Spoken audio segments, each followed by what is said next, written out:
আলুগুলো তেলের মধ্যে ছেড়ে দেব।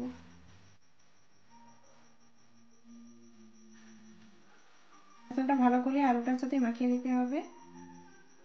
আপনারা এটা চামচেও তুলতে পারেন, আমি হাতে বেশি কমফোর্টেবল, এই জন্য আমি হাতেই তুলছি। ভালো করে এইভাবে ঝাড়িয়ে নেবেন বেসনটা, যাতে অতিরিক্ত বেসনটা নিচে পড়ে যায়।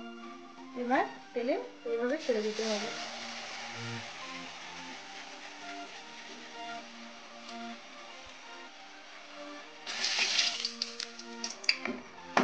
এই সময় গ্যাসের স্পিডটা একটু লোতে রাখবেন।